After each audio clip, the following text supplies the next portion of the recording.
I'll mention fastly that at that time I was a tween and was first introduced to K-pop through Blackpink, so I had no idea of the K-pop standards and personas. Jisoo was the member that didn't catch my attention at all. At the time I wasn't used to Korean and Asian visuals, so she didn't seem to be a visual to me. I don't remember having an opinion about her voice or dancing skills, but I used to confuse her with Jennie a lot.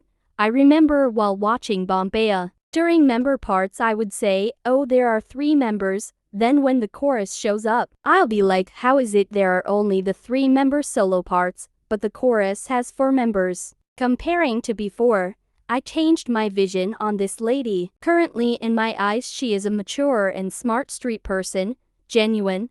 I feel like if I knew her, I'll get along with her. Stan Jisoo Turtle Rabbit Kimmo. Let's move to the next member.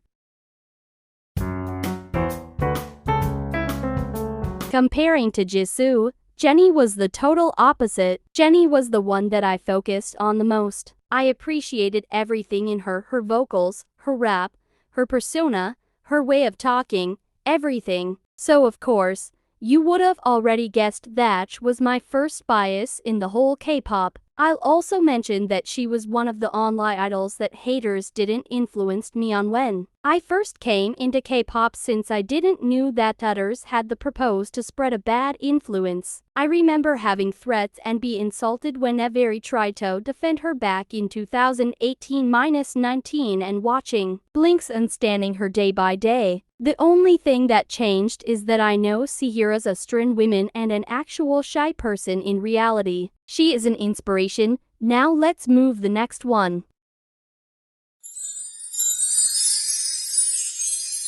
The first time I saw Rosé, she gave me a C vibes. The vibe of someone whom have high standards and rich introvert person. And she seemed to me to be a mysterious person. It's actually weird to visualize it now, but it's how I remember it. I didn't like her vocals. I found it too nasal. I had no knowledge about vocals that time. Looking back to my first impressions, I'll go now with the complete opposite. Tracing back to when my impressions changed, it was when Blackpink House came out. She's a current role model to me. I just love how passionate she is about what she loves and how she respects it. She's very ambitious and chasing her dreams and doesn't want to be just someone that is given songs to sing. In Light O'er the Sky you could see showing a melody she created and vocalized it. Now before someone come and jumps saying that Blackpink themselves songs to sing, it is this way, so there is a better control over Blackpink career.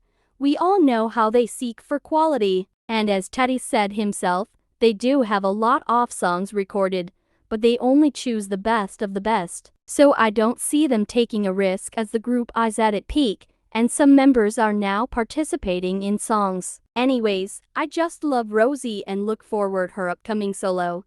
Now let's move to the least but not last member.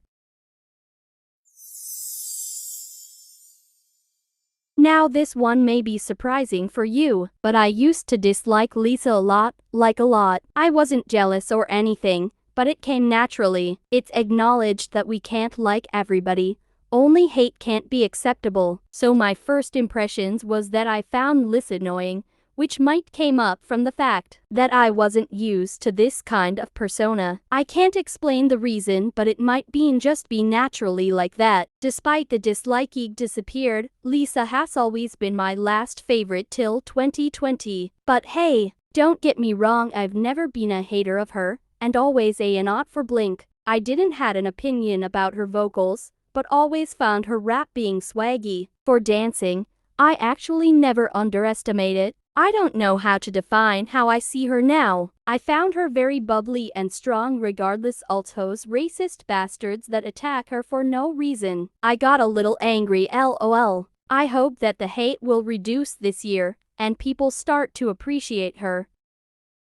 That's the end of the video. Hope you all enjoyed it. If you have any suggestions, let me know it in the comments below. See ya!